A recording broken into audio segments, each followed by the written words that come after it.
Hello, everyone. Welcome to our session, The Future of Pay and How ADP and DailyPay are leading the change. My name is Jeff Gies. I'm the Vice President of Sales for The Future of Pay here at ADP, and I lead all of our FinTech, financial wellness solutions and services. And with me today is the CEO of DailyPay, Jason Lee. Jason? Hey, folks. Hey, Jeff. Super thrilled to be sharing this opportunity and sharing the stage with you, Jeff. Great. Looking forward to it. As Jeff said, my name is Jason Lee, and I've got the privilege of leading DailyPay. And really one of the greatest things about the opportunity I get every day is really to partner with folks like ADP. We both obviously share our intense focus on clients, bringing excellence, being the gold standard in our areas. And this partnership that we have has really enabled both Jeff and me and our two organizations to test the boundaries, to really be at the cutting edge and the forefront of what's going on in payroll, pay, digital payments, how that impacts workforce issues, and all the like. And so, Jeff, I'll tell you, I'm super thrilled that I get to share these moments here with all of you at ADP. So thanks again for having us. Yeah, that was very well said, Jason. It's always a pleasure to spend some time with you and to partner with you on these events. Jeff, everybody knows ADP. I mean, and if you don't, then you're on the wrong call here. Everyone knows who ADP is. Maybe if it's all right with you, I can spend 20 seconds on just explaining what DailyPay is, because unlike ADP, we've not been around since 1947 or 1949. And maybe I can give you 20 seconds for the folks who are on this call just about who DailyPay is and how we were privileged enough to partner with ADP. We're an on-demand pay provider, and what we do is we partner with extraordinary organizations like the ones that all of you represent, as well as extraordinary partners like ADP. And what we do in connection with ADP is we kind of turbocharge the whole payroll experience. There's an element that we're seeing, and we're going to talk about this in a moment, Jeff, I guess, around the future of pay. And one of the things that's so clear is, gosh, there's a lot to do in this space. We've got younger employees. We've got employees who might be living paycheck to paycheck, different workforce generation trends, movement of money. All of these things are occurring. Candidly, it's really hard for one company or for one system to really offer the gold standard in everything. We're not a payroll company here at DailyPay, and I know that ADP doesn't really do what we do, but together as a combination, we really strive to put your needs, your employees' needs, really at the center of what it is that we're up to, and the combined package just results in magic for the employees, the ability to control every aspect of their experience when it comes to pay without changing anything about the gold standard core payroll process and digital payments platform that's the hallmark of the ADP business. And so that's kind of why we've partnered together. And I guess, Jeff, we've been asked to talk a little bit about the future of pay. And I was thinking about this last night as to how we should kind of divide our comments on this session. Jeff, let me maybe run one framework by you. I'm not sure if this is the right one, but I was thinking about what does the future of pay actually mean for our clients? And it's such a broad term, such a broad category. Maybe what we can do is split it into three segments. Near-term future, like what am I going to have for dinner tonight? Maybe not that near-term, but kind of near-term future. Like mid-term kind of future, and then long-term future. So near-term, mid-term, and long-term. And maybe we split our comments into those kind of three categories. And specifically on the near term, I think what we mean by near term is we are about to enter, here it is, mid-April, and we're about to enter, I think, one of the most incredible periods in the history of American commerce. And that is the reopening of the country, the broad scale reopening of the country. We've all been, for that matter, closed or working from home, or all of these things have sort of disrupted the way that we've done work. So what? like how does the future of pay impact the near-term issue, which is all of a sudden businesses are going to be open, things are going to change, the labor market's going to be stressed. Jeff, I don't know if you've thought about these issues in your business around what it means for the near term, but I'd love your perspective. Yeah, I think you nailed it there. I think so many organizations have been waiting and hoping for this reopening, and it keeps getting pushed and it keeps getting pushed. And it's you blink your eye, and now here we are hitting milestones every day for vaccination, and restrictions are getting loosened, and all of a sudden, the future is today, right? It's coming now, this massive hiring event that's going to occur across the country. And I think back to pre-COVID, and all we talked about is tight labor markets and recruiting top talent and all of that. We've kind of fallen away from that. And here we are, in the next 3 to 6 months, so many organizations are going to have to go through such a huge hiring event. And I start thinking about all the things we need to do in payroll and HR to get talent on quickly and have the right offering. And it's not just about filling the seats. It's what do we provide as an organization, ADP, as we're out recruiting and trying to bring in talent, and how do we distinguish ourselves from other organizations? And I think we're really trying to help people understand that this world of pay, this future of pay, can be a key component to all of that. I agree. I was thinking about this earlier today. I was thinking there's a great reset. It's an opportunity, but also inexorably, it's happening. I think all of us have stories about how maybe a relative or someone who was technophobic did not want to engage in technology. That reset occurred during COVID. People said, you know what, I have to get on Zoom. I have to get on video conference or FaceTime. If I want to see my family or my loved ones, I have to make these changes. And one of the things that we're spending time with clients on intensely is what are the changes you are about to make in this new environment? It's no longer okay to say, well, we'll let our employees get a paper check, or we're not going to be that aggressive about trying to eliminate, and I'm picking on paper checks, but anyone in payroll realizes, my goodness, I really wish I didn't have those paper checks, because here I am at home, now having to go back into work to go to the check machine and then to send it out during the actual lockdown.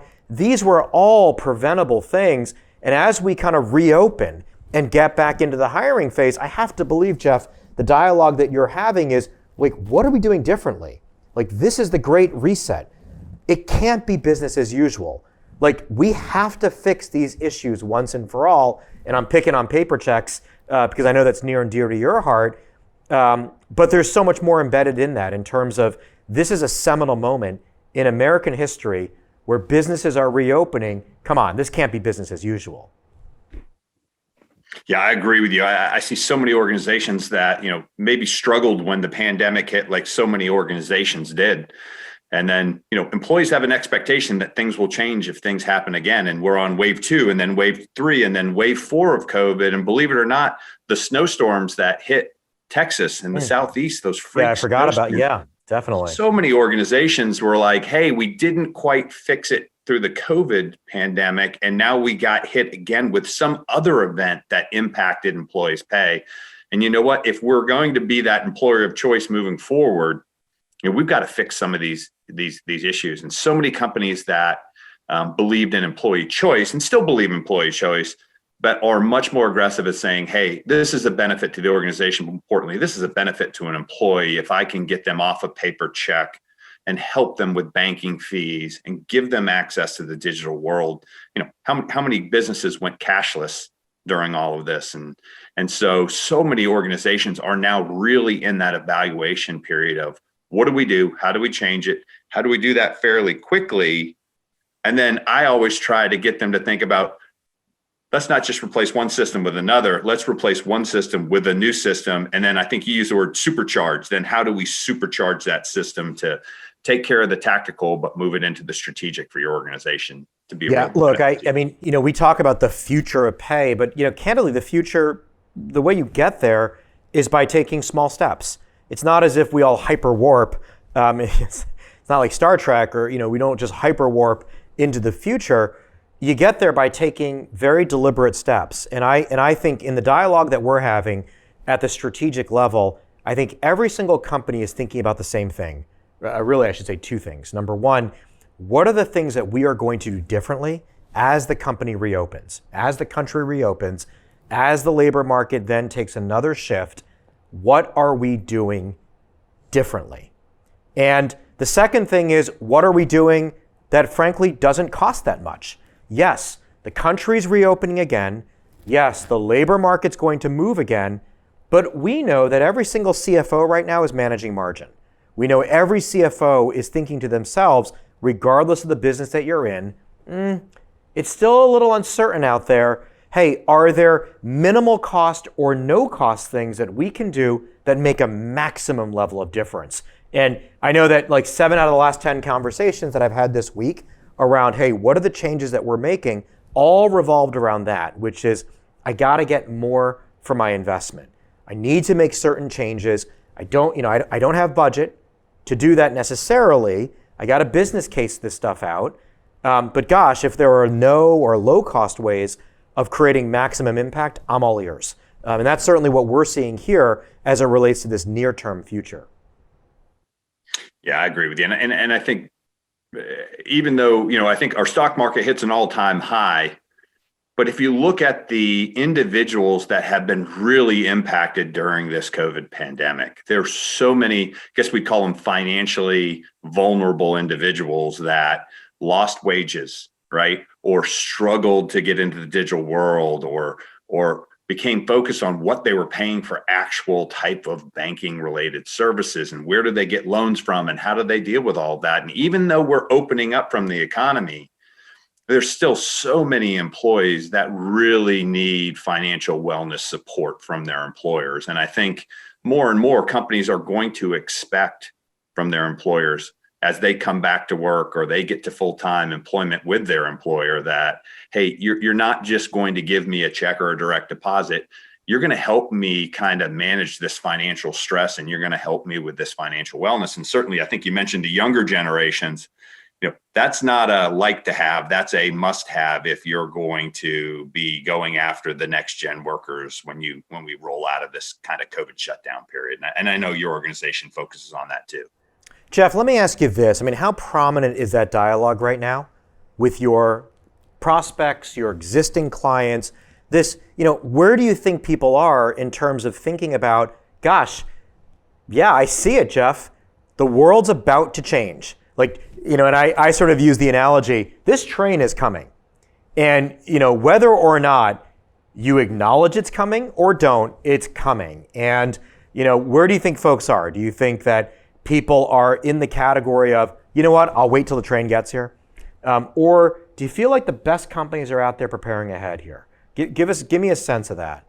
Yeah, that's interesting because what I'm seeing is all of my conversations, whether they're with current ADP clients or prospects, it's a matter of they know that the world of pay and the world of financial wellness needs to change in their organization. And almost every organization is going through that change or evaluating that change. And the only reason they don't follow through with it is maybe those other business priorities. If you're a retailer and you've got to open 100 stores in the next, 90 days and staff them up, I think what they're looking for is they know they need help, but they really need more than just help with what the solution is. It's how do I get the solution deployed and how do I get that benefit? And a lot of organizations are running very thin on resources to deploy to this.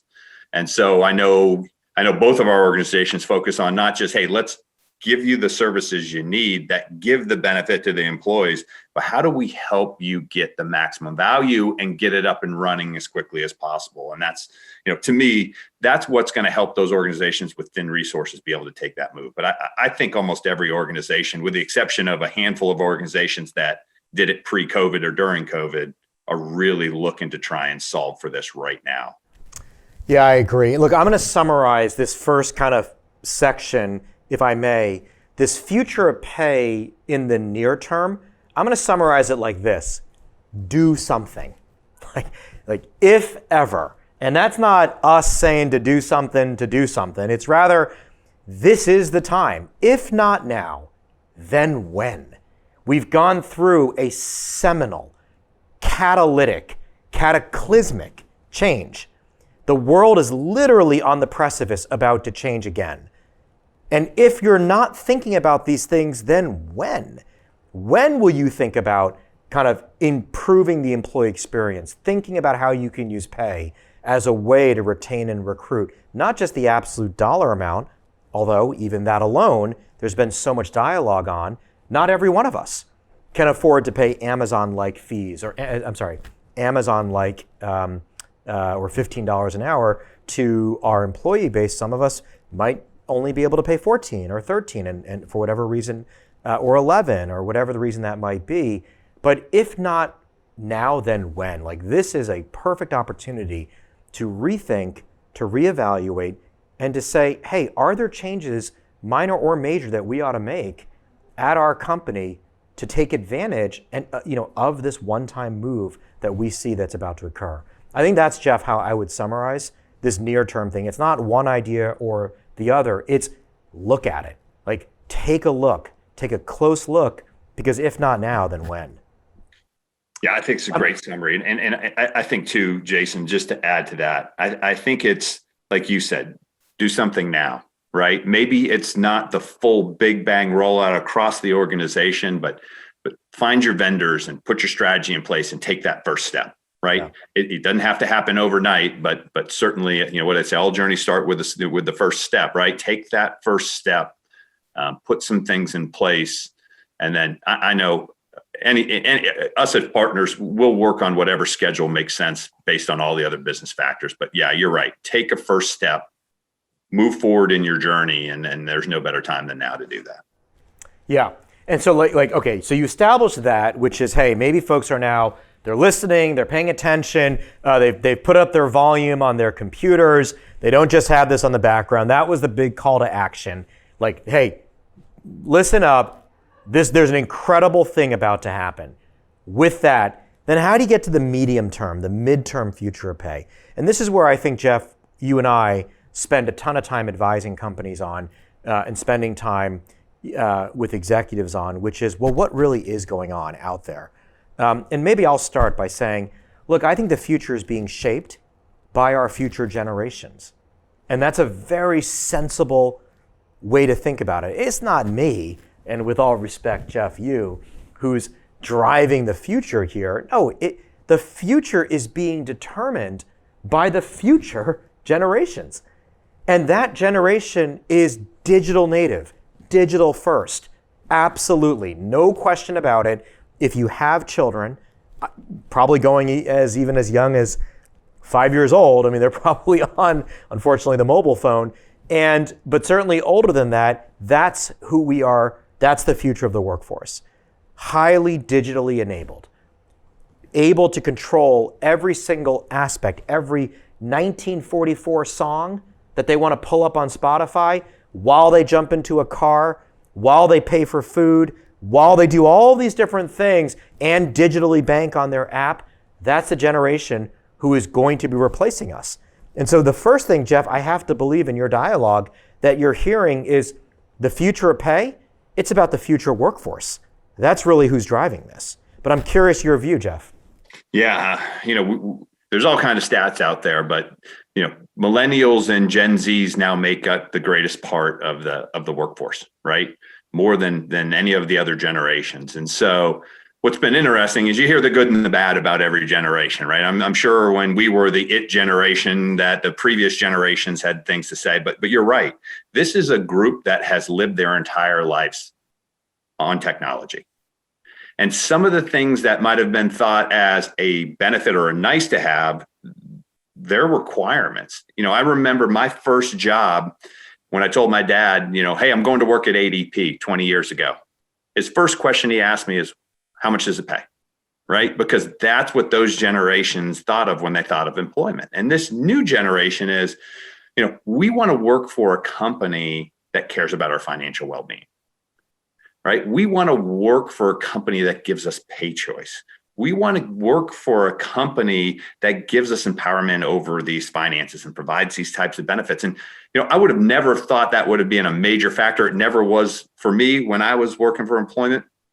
But the truth is that is the requirement. So if you think of more than 50% of the workforce having a completely different view of employment and benefits and pay coming in, and you haven't made some of those changes, can you attract those individuals? But more importantly, which I think, more than anything that hurts you is, can you hang on to those individuals? Because sometimes, turnover hurts your organization more so than just having some empty seats that are there. So, yeah. So, Josh Bersin, who we love, and many of you probably read his content, he's sort of pegged this as the EX, which is the employee experience. And the concept that employees are consumers first, meaning they in their private lives are consuming all manner of digitally enabled services. And what's interesting about this is in the last year, what we've figured out is the lines between work and play and work and personal have clearly blurred. And so the expectation that, hey, in the workplace, we ought to be getting the same types of experiences, the same type of digital enablement that we have in our personal lives, it's even more so. It was already like that, I would say before COVID, where, gosh, why is it that I can send my friend money over Venmo instantly, but I have to wait for a 2-week paycheck? Like, that was already creating enough dissonance for the end employee. But certainly now, where those lines have completely blurred, now we've got folks who are working from home while Venmoing. Forget about the fact that they're Venmoing on a Saturday night. These lines have completely blurred now. They are so overlapping. And so the consequence of that is the expectation of what work is, and that relates to the future of pay. Well, that's got to look like traditional money movement today. And so, Jeff, I know you spend a lot of time with your Wisely product, which is like state-of-the-art, gold standard digital banking product. Yeah, like employees are using those types of products in their personal life. Of course they're going to want one in their professional life, and for that matter, to abstract that into their personal life. We spend a lot of time on movement of money, which is, my goodness, money moves instantly today. That's the expectation. Venmo my friend, Square Cash my friend, Zelle my parents. I could see balances going up. I don't have to deposit the check. All of those things that are occurring. I'm sorry, when is payday? And the notion that those two worlds have not come together, we are on an inexorable, inevitable path where those two things are occurring. And what I'm sharing with our partners and our clients is, you got to be on the front end of that.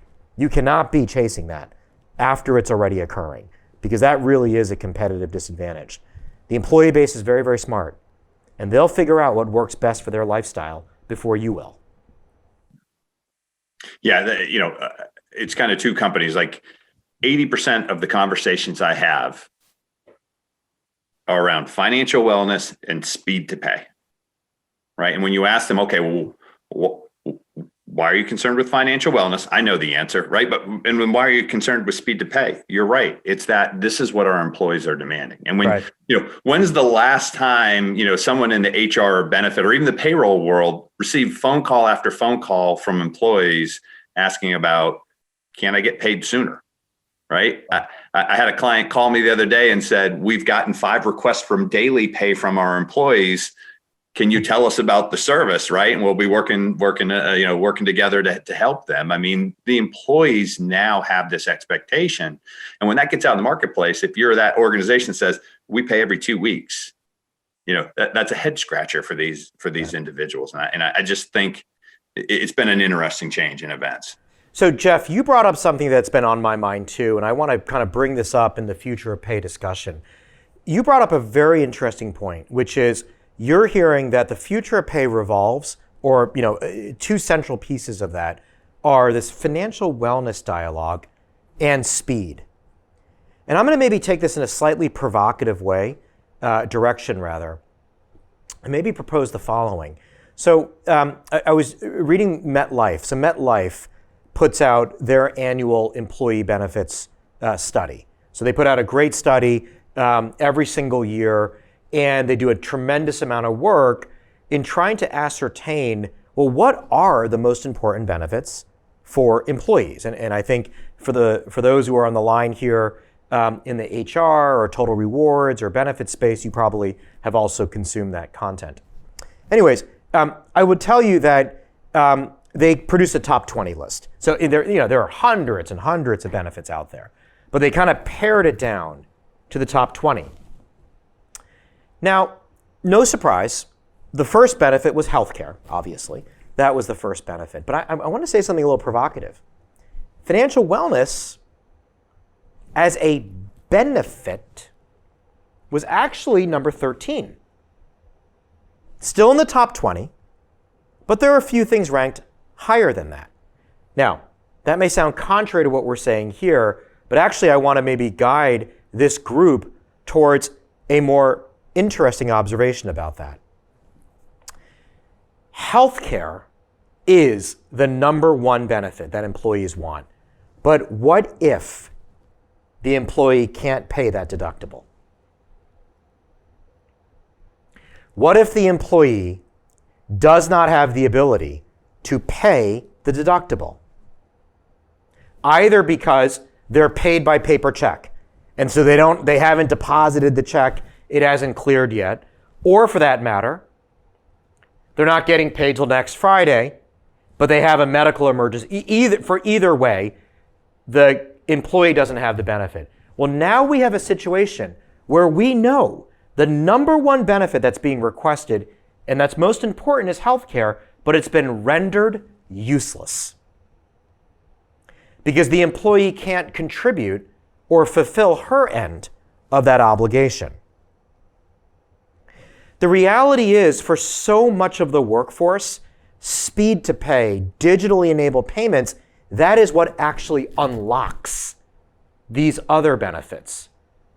Financial wellness titularly as a benefit, I'm not sure if the employee base really understands or has made the connection that actually you need the digital enablement to unlock the healthcare benefit or whatever the number 2 benefit was or the number 3 was. And I sort of wanted to maybe be provocative and throw that out there, which is, gosh, maybe I don't need a budgeting app, to say something provocative. But what I really need is the ability to pay my deductible.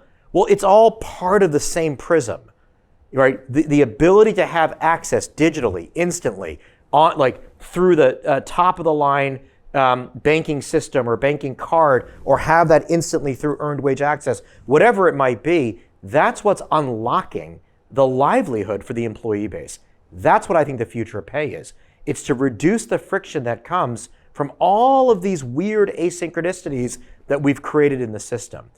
Jeff, I know that was in a little bit of a different direction, but what do you think about that before we get to the long-term piece of this? Yeah, I've got to tell you, I had an interesting conversation that I heard the other day. It said that the unit of work used to be the body, right? So you measured how much production you should get from the body. And so there was this focus on healthcare.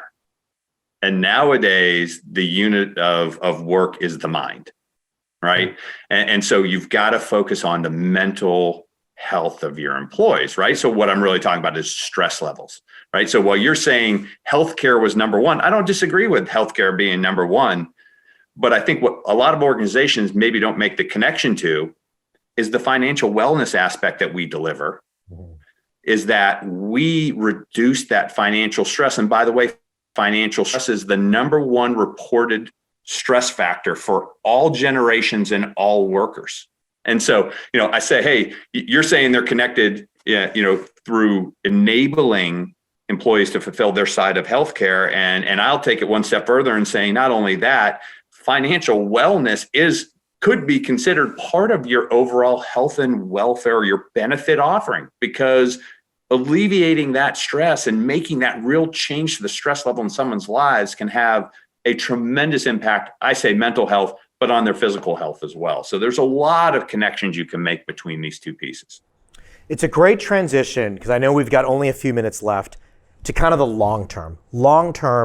And there's so much we can talk about here in terms of what the long-term future of pay is.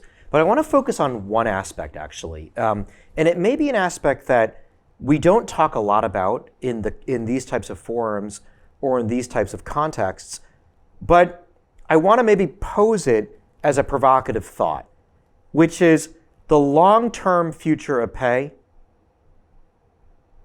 will be viewed through the lens of diversity, equity, and inclusion.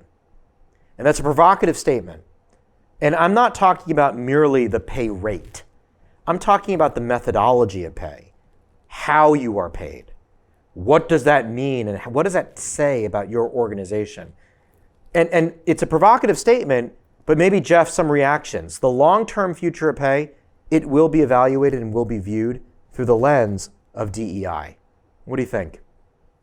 I agree with you 100%, right? We both work for organizations that have made diversity, equity, and inclusion a big part of our organizations. But when it comes to what we're doing on a day-to-day basis, and as we're building real benefits to employees, if we're not taking a focus to make sure that those real benefits that are delivered to employees are available to all employees, right? And how do we work with organizations to ensure that there's equal access to financial wellness and pay benefits that all individuals need?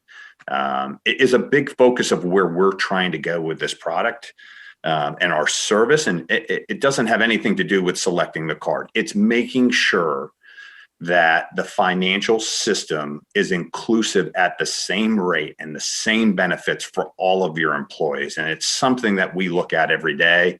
It's something that we take very seriously at ADP, and I know you guys do as well at DailyPay. We do. I mean, look, I'm going to borrow from the ADP Wisely program here in the sense of, one of the things I think about often is, my goodness,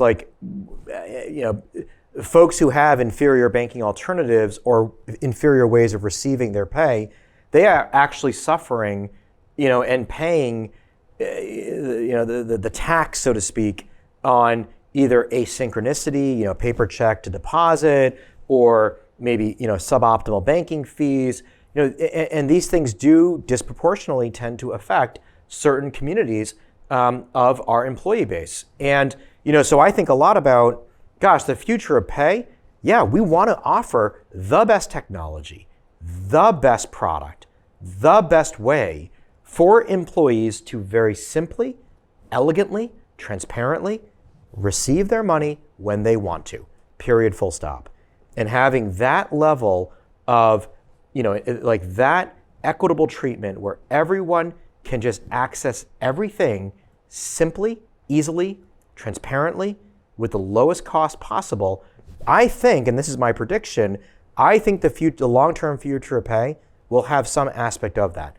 I'm not talking about pay rate or pay, that's up to the employers and to the company, but I'm talking about this notion that even the most mundane, and I will admit that I'm in a mundane business, and maybe Jeff, you will say the same, but I think it's exciting. But one could call it mundane, but even these aspects that are so critical to the infrastructure of the employee base and the workforce, I think through the lens of DEI, we can make some improvements here and we can make some changes.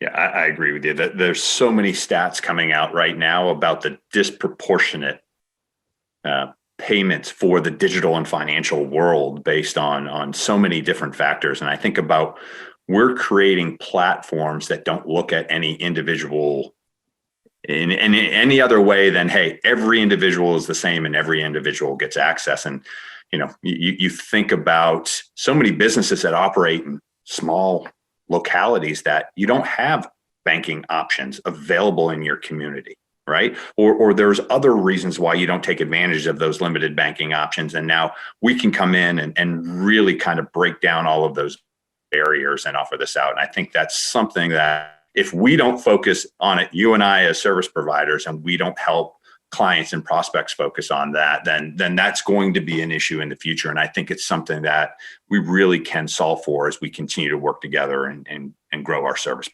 base.